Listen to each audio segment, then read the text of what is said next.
have got to be right on this, Ruthie. Now, Dixie saw the trail of unmentionables and heard Tad and the bimbo giggling upstairs at exactly 9 o'clock p.m. Well, that is the precise moment at which the Rutherford chart was getting paid off at Palmer's office. I saw it with my own eyes.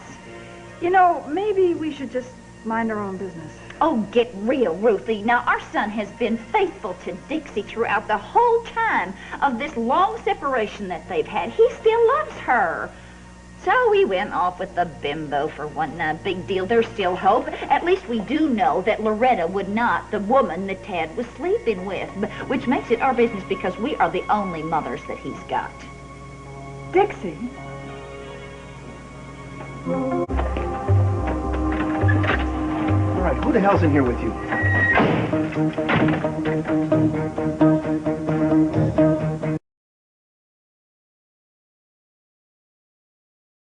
No, there's been more lines. Darling, where's the baby? Junior's with Lainey. She's taking him to the park for a little while, so she's going to bring him back, though, pretty soon. Maybe there's something I can do for you. I'll do laundry, wash, Why don't dishes. you do something like this? Why don't you just sit down and I'll give you a nice hot cup of tea, okay? Tea, that'd hit the spot. Yeah, come on, let's just sit down, have a little. Ruthie's gonna bring us some tea. Well, Opal, talk to me. Tell me, how are you doing? Well, you know, I am a little sore and kind of exhausted, bless your heart, but I would feel so much better, honey, if you and Tad could get this mess straightened out. I really would. It is over, all right? Oh, no. Tad and I have been separated for months now, and the divorce hearing is next week. Well, I would really appreciate it if you didn't talk about it, all right? Oh. Because there is no sense getting involved and thinking about negative things, right? So, Ruth, tell me, have they heard from Emily Ann? But don't you even want to know who your husband was in bed with? Oh, no, I mean, really, aren't you the least bit curious? No, I would be. Uncle, I'm not. And I'd really appreciate it if you dropped the whole subject. Thank you very much. Thank you. So how's Joey? Well, as a matter of fact, Tad drove up to the lake to get him and bring him home and to see if he could find any clues where Emily Ann might have gone. Tad, he worked so hard. He loves you, Dixie. He loves you. I hope they find her. I do, too. If you want a man, you got to fight for him, Dixie. Now, you can't. Don't you realize this? Men are not as involved as we are. Hey, leave her alone. Opal. Don't you see she's near the breaking point? I'm okay. I'm okay. Don't you think she's been through enough? Look, what are you looking at me for? I'm on her side. Lay off. Well, I was only trying to help, okay? All right? Yeah. Okay. And where's my favorite rug rat? He's with Lainey. Can you take care of him for a while longer? No, I'm afraid that she's got to drop him back off because she's got to go to the homeless shelter and, you know, for a while. Homeless shelter. Okay, Opal, look, if you really want to help, you can babysit. Babysit? Yeah, we got a lot of stuff to do today. Listen, I would be more than happy to take care of that angel child. Oh, no, you got to work. Besides, he asked me. I would be happy to look after my grandson. What do we got to do? Well, we got to straighten your life out, don't we? You've been running from pillar to post for too long now. We got to get you and Junior settled down. We got to find you some security for a Oh, change. now, wait just a little, Red Hot. wait a minute. minute. Are you implying that my Come son on. was not given Will, her it's any very nice security? of you. I'd love to find some security, all right? But I really don't know where to begin. I don't have any idea what I need to do. Well, that's what brothers are for. Excuse me, ladies, could I impose on you to give my sister and me a little privacy? Of course. Are you sure you don't mind? Not at all. Yeah, well, just remember who pays his salary, Dixie. Close the app and let's get out of here, okay? Come on. Uncle Palmer sent you here, didn't he? He's concerned about you. But I'm here because I love you. How much money do you have, kiddo? About $64 and, I don't know, some change. Well, that's the last I've got out of the paycheck. I get another one, though, next week on Wednesday. I mean in the bank. About $450. Joint account? Pine Valley Bank? Yeah. Okay, the first thing we're going to do is we're going to withdraw the cash and close the account. What are you talking about? That's Tad's money, you know? You can give him his half in the divorce settlement if you have to. In the meantime, we are going to open a new account for you so that you can at least write a check in case we find you a perfect new house. A house? I can't afford a house. Didn't I say I was going to take care of it? Will, you can't support me. Trust me. Come on. What? There's no better time than the present. Come on.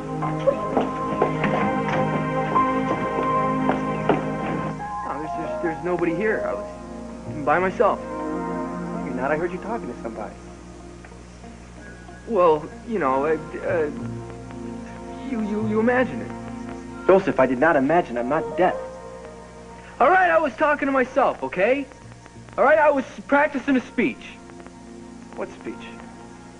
No, any speech, just a speech, just an acceptance speech. Like in case I win an award, you know, like an Oscar or something. I was goofing around. Look at me. Oh, Joseph, I'm worried about you. I do it to relax, okay? It's just the thing that I do. It's like deep breathing. What are you doing here anyway? What am I doing here? Chuck hired me to help find Emily Ann. Oh, yeah? Yeah, I got a couple questions to ask you. This is very important. That night, you called Donna at 9 o'clock to say that Billy Clyde Tuggle, a.k.a. John Henry Rockefeller, had showed up and he was acting very strange, right? Yeah. He showed up. He wanted to talk to her and everything. And then, I mean, I didn't want her to, but she said it was okay, so I didn't know what to do. You know, Mom and Dad were out on the lake, so I had to call Mrs. Sago to see what she thought about Then it. Donna shows up and she starts a fight. And she's trying to kill her. And you jump in and you break it up, and when the dust clears, poof, Emily Ann's vanished and nobody knows where, right? Not back to Benny's, not back to Pine Valley, not back to Locust Street, nowhere. Ooh, yeah. Right, but Mom told me that you thought she was going to come back here. Is that right? Okay, well, I thought maybe she'd come back to her call or something, you know? And now? Not now, I don't know. Maybe. You know, maybe you ought to go out and look for her. No, don't rush me. This is really important. First, you got to tell me exactly where you went. I want you to retrace your steps for me, okay? Step by step, everywhere you went with her that night. Like, right when we first got here? Right. Well, we unpacked, we had dinner, and Dad told the fishing story. Buddy the Worm? Buddy the Worm. And then Mom took him out in the canoe, you know, they went out on the water, and then we went out in a rowboat. Okay, where'd you row? Well, not very far, you know, it started to leak, and she was afraid of bats. Okay, So listen. Do you think that Emily Ann was capable of paddling a canoe somewhere in the dark? Well, Billy Clyde threw her for a loop, you know? I mean, she didn't believe him at first about being her father and everything. Joey, stick with the program, okay? Donna said that she was capable of doing it because she learned how to paddle a canoe in summer camp. I don't know, you know, at that point she could have been able to do anything. Look, what are you standing around here for? If you go out there, hop in a canoe, you might be able to find out which way she went. Besides that, I got a lot of phone calls to make. Why are you trying to get rid of me? I'm not trying to get rid of you. You know, it's just that the sooner you start looking for her, the sooner she'll be found. Well, what do you need, a personal invitation? Come on. Well, I told you I got to make a few phone calls. We're talking about Emily Ann here. Are you going to help me on this or not? Well, what if she comes back? All right, I'll tell you what I'll do. I'll write a note, okay? I'll write a note, and if she comes back, she can read the note, and so I need a couple minutes. Just give me a couple minutes. What's going on, Joseph? Nothing, man. My mind's a steel trap, okay? I'm just worried about Emily Ann. Just give me 2 minutes, okay? 2 minutes. Hurry up, all right?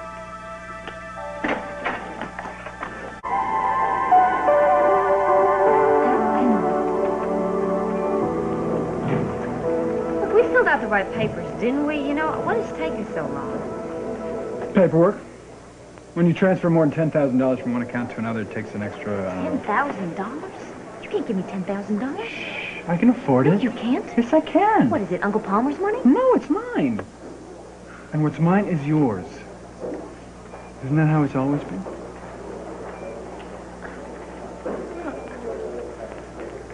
Can I say something? You can say anything you want. Wow, I love you. I am so grateful to you. Out of everybody in the world, you're the only person who's always been there for me. You know that? And I always will be.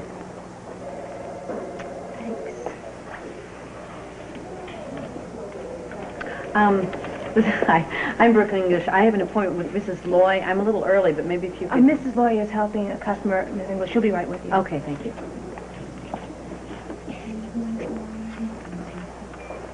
It's just kind of difficult for me because every time I shut my eyes, you know, I see Tad with this somebody else. Loretta Rutherford? No, somebody else. But Tad said it was Loretta Rutherford. No, he lied. Opal told me for sure that she knows it was somebody else. Brooke. Oh, hi, Linda. Hi. I'll be with you shortly. Okay, sure. Thanks. Mr. Cortland, may I see you for a moment? Yeah, sure. This won't take but a minute.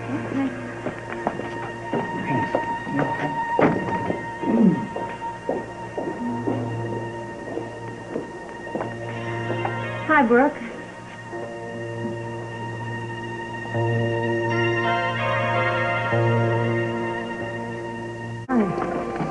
I'm here. I have a meeting with Mrs. Lloyd. Oh, yeah, the vice president. Yeah, Will's visiting with her right now. How are you? Okay, I guess. How are you? I heard about the divorce, and I'm really sorry. It's for the best. Are you sure? Why? Tad loves you. I mean, I know it's not any of my business, but I also know that he still loves you. Well, what Tad and I have as descriptions of love are obviously two different things. Dixie, I understand what you're feeling, and you know that I do. Look, nobody's perfect. And whatever happened between Tad... Oh, and the other woman? Which one? It doesn't mean anything. Did he tell you it was Loretta Rutherford or somebody else? Dixie... Because he told me it was Loretta Rutherford, and guess what? Big surprise, he lied. So I've been thinking about this, right? And I've been thinking he's only been doing it for two reasons. I think maybe either he is ashamed of her, or he's protecting somebody. Which is it? Russ? Yes. Give me 2 seconds to pull your file. Sure. Everything's all settled. Okay, thank you. Thanks, Mrs. Lloyd. Anytime. You ready to go? Yeah. All set. We're going house hunting. Oh. Do you want to talk about this maybe later? No, it's all right. I don't really need to. Really, it's because of something that you told me about, Adam. I wasn't the one who stabbed you in the back and ruined your marriage. Adam was. So it really doesn't matter who this other woman was. You know, it's really not important. I pity her. She's through with him.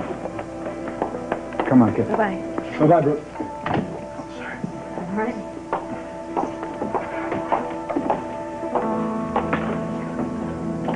The ferry captain said he hadn't seen him. No one saw a young girl paddling a canoe to the mainland.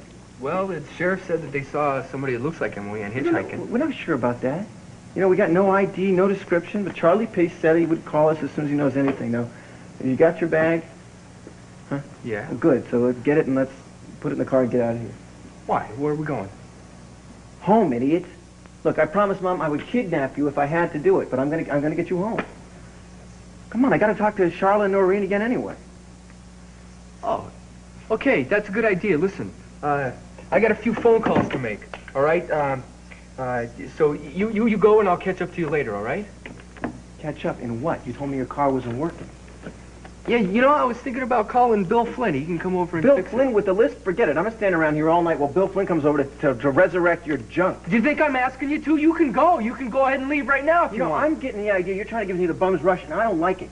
Just because you promised Mom that you're going to take me back doesn't mean I have to go when you You say. are not 12 years old anymore. This is not the time to be mature. Now get the bag, get in the car, and let's go home. Yeah, you make me. Make you? What is this, the 6th grade? Who are you, Jerry Lewis? Come on, what's wrong with you? Look, I got my face pounded by 6 guys. Okay, all right, I'm Make sorry, okay? All right. Well, let's just do it, all right? And then once we pass the garage, we'll have them bring the tow truck back, okay? Okay, listen. All right, hold on. All right, you take my stuff, all right? I'll call Bill. I'll make this phone call, and I'll be there in like 2 minutes, all right? Can you give me 2 minutes? All of a sudden, I'm a bellhop. You got 2 minutes, and don't even think about trying to pull a fast one. Joey, I'm not saying that Emily Ann hasn't taken some hard shots. I'm just saying she's gonna feel better. Yeah, well, I'm going to make sure of that. Yeah? Yeah. You know, you sound like you're pretty serious about this girl. Well, I'm in love with her. Joey, don't say something like that. Yeah, you go ahead and make fun all you want. I'm not making fun. Yeah, well, I know how you operate. Out of all the years you've lived with me, you've seen me go through some pretty stupid things. Would you say you've learned something? Yeah. All right, then you should know how stupid it is to make something too serious before it's, Too soon. Well, it's different with she and I, okay? I mean, we're made for each other. What she has, I need, and vice versa. She's a kid, Joey. She's a high school graduate. You're high school, terrific. You're both too young. Well, not everybody has your prowess. You got that right. But you're not going to do anything stupid like, try to bail her out of this thing by popping the question, are you? Huh? Get out of town. Good, because if you did, it would be the stupidest thing you could possibly do right now. The major mistake. Yeah, gut-wrenching. Everybody's heart goes down the toilet mistake. Do you know from your side, from your point of view. I know from what I'm talking about, Joseph. You don't know half of the stuff that you think you know. Matter of fact, you're the last person who should be giving me advice about marriage. Right, which makes me the perfect person to give you advice. You could stand to benefit from my mistakes, you know? Now, look, I'm not saying you don't care for her. I realize you do. I know how it feels when you look at her. And I know that you want to make her happy. The truth is, nobody can make anybody happy except themselves, and even then it's a stretch. Yeah, well, you're a little bitter and cynical. No, I'm not bitter. I'm frank and I'm honest. Straightforward, truthful. Everything else under the word, you know what I'm saying? What I'm telling you is, it would be the stupidest thing that you could do right now to make that kind of commitment. No way.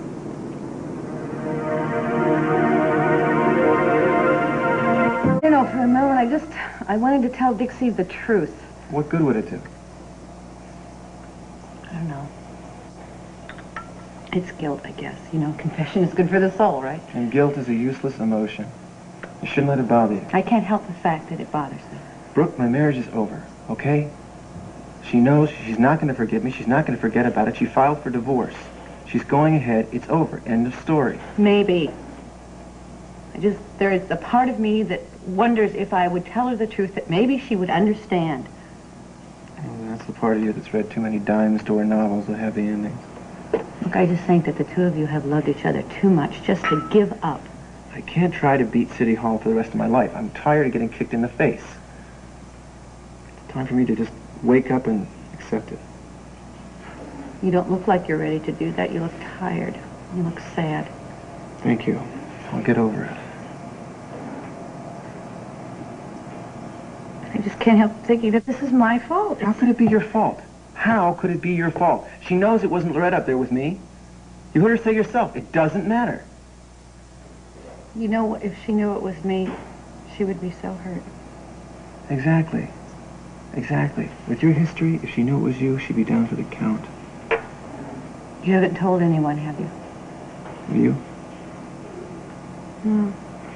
It's just, I know maybe it's being selfish and just thinking of myself, but I imagine that, I'm going to get rid of this rotten feeling if I tell your wife the truth. And she's going to what? She's going to forgive me, right? You'll never get forgiveness out of Dixie. In time, maybe. You know what your problem is? And I finally figured it out. You're too damned honest. Oh, is that my problem? Gee, I've been trying to figure it out for a long time. Brooke, my wife doesn't care.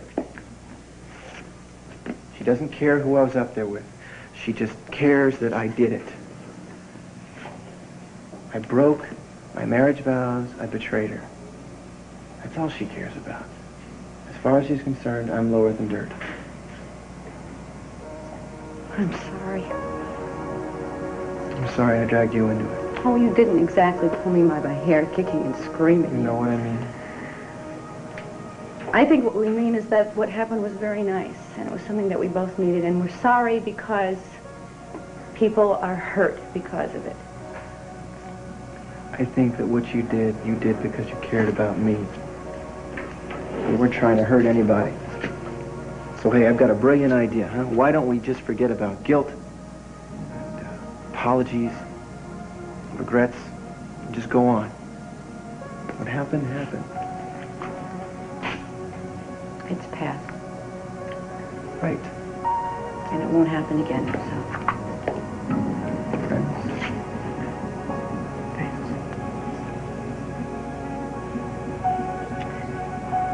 Anyway, I'm sorry I interrupted your phone call, just sort of dropping in. You work... Willow Lake Police Department, they're going to keep an eye on the cabin for me in case she goes back there. Joey seemed to feel that she might. I don't know. You know, I saw Joey at the bank earlier, and he was acting very strange. Yeah, that's Joey. No. No, I mean, he's in love with Emily Ann. He didn't want to come back. I had to drag her back to Pine Valley with a gun to her. No, what I mean is he closed his savings account. I mean, he withdrew all of his money. You did what? Yeah, he told me he was, I don't know, he was transferring to another bank or something. Then Joey... No.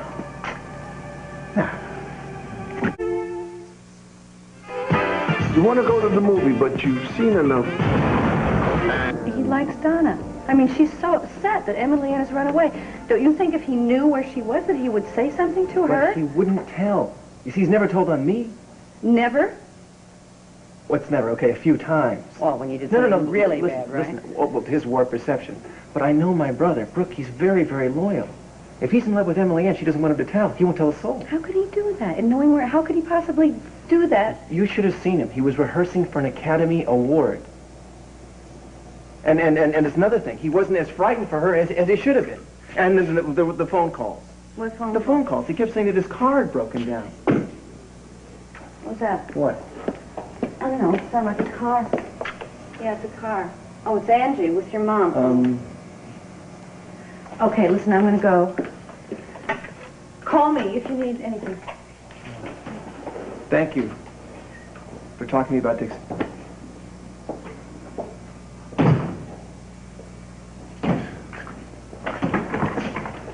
Oh, Tad, did you take my car? No, why? Is it in the garage? No, Ma, the garage is empty. Why? What's wrong? My car has been stolen. It's gone. I walked out to the parking lot with Angie, and hers was just where she had left it, and mine was missing. Now, Joe is in Landview on a consultation, so I know he didn't take it. And somebody has stolen my car, Ma, and I'm going to call the police. Ma, your car hasn't been stolen. It's okay. Breathe. Calm down. Oh, where is it? I think I know who's responsible. Who? I'll tell you on the way. Come Who? on. Come on. No, it's all right. Let's just go. Just get into my car. Get it back in a second.